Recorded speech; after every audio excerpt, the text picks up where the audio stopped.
सुप्रभात प्यारे बच्चों।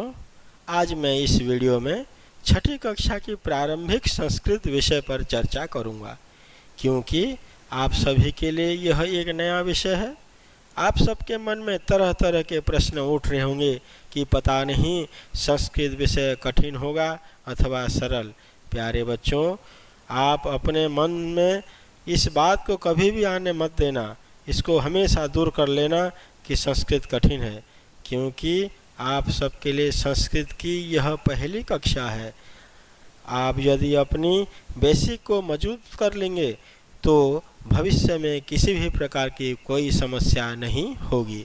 तो आइए हम इस संस्कृत की बेसिक को देखते हैं।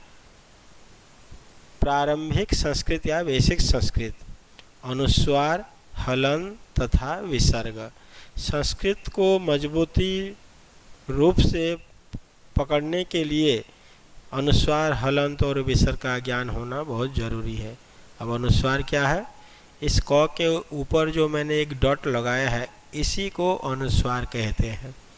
अब यहाँ दूसरे में देखिए, म के नीचे एक डंडी है, तो यही हलंत है। अर्थात ये जब भी लग जाता है किसी अक्षर में, वो अक्षर आधा हो जाता है।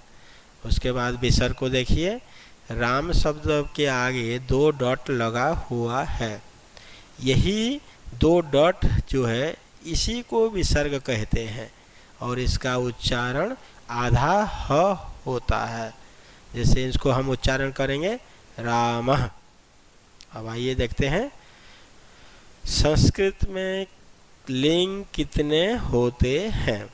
उत्तर है, संस्कृत में 3 लिंग होते हैं, पुल्लिंग, स्त्रीलिंग तथा नपुंसकलिंग। अब पुल्लिंग किसे कहते हैं? नहीं, पुल्लिंग जिस शब्द से पुल्लिंग का ज्ञात होता है उसे पुल्लिंग कहते हैं, और जिस शब्द से स्त्री जाति का बोध होता है या ज्ञान होता है उसे स्त्रीलिंग कहते हैं, तथा जिससे न पुरुषलिंग मतलब न पुरुष का न ही स्त्रीलिंग का बोध होता है उसे नपुंसकलिंग कहते हैं।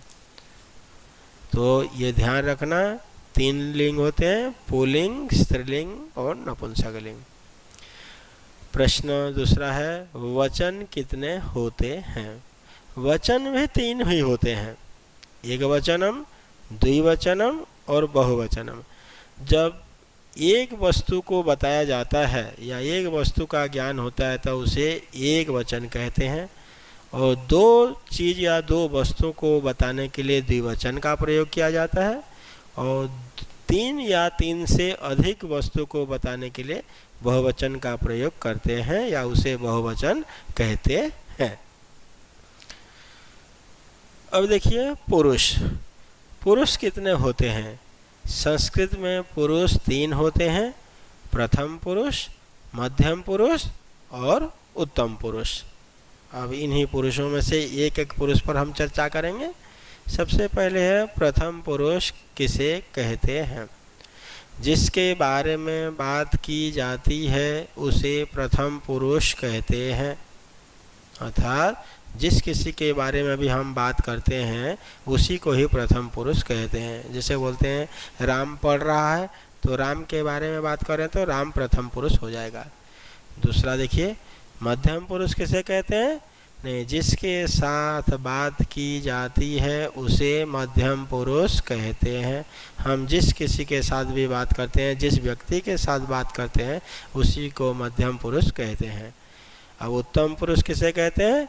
नहीं, स्वयं या खुद बात करने वाला उत्तम पुरुष कहलाता है। जो बात कर रहा होता है उसी को उत्तम पुरुष कहते हैं। अब ये जो एक उदाहरण दिया है मैंने यहाँ पे, इस उदाहरण से हमें तीनों पुरुष बिल्कुल अच्छी तरह से समझ में आ जाएगा। देखिए, मैंने राम से पूछा, अरे राम, क्या तुम जानते हो कि आज मोहन विद्यालय क्यों नहीं आया? अब इस सेंटेंस को ध्यान से देखिएगा। मैंने राम से पूछा, कौन पूछा? मैंने पूछा। तो मैं जो हो गया वो हो जाएगा उत्तम पुरुष। मैं, हम दोनों या हम सब, ये कहलाएंगे उत्तम पुरुष। फिर इसने मैंने राम से पूछा कि अरे राम, क्या तुम जानते हो? मतलब राम के लिए मैंने तुम लगा करके कहा, इसीलिए तुम जो मतलब मैं तुमसे बात कर रहा है तो तुम यहीं पर मध्यम पुरुष है। और मैंने पूछा कि राम क्या तुम जानते हो कि आज मोहन विद्यालय क्यों नहीं आया? अब मोहन क्यों विद्यालय नहीं आया? तो हमने मोहन के बारे में बात किया, तो इसीलिए यहाँ पे मोहन जो ना ये हो जाएगा प्रथम पुरुष। तो मैं हो गया उत्तम पुरुष, तुम हो गया मध्यम पुरुष और मोहन हो गया प्रथम पुरुष।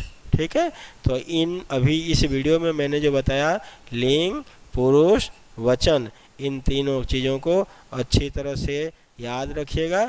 फिर अगले वीडियो में हम आप लोगों से पुनः मुलाकात करेंगे। तब तक के लिए धन्यवाद। हाँ, इस वीडियो को यदि पसंद आया आप सबको तो इसे ज़रूर लाइक कीजिए, शेयर कीजिए और सब्सक्राइब कीजिएगा।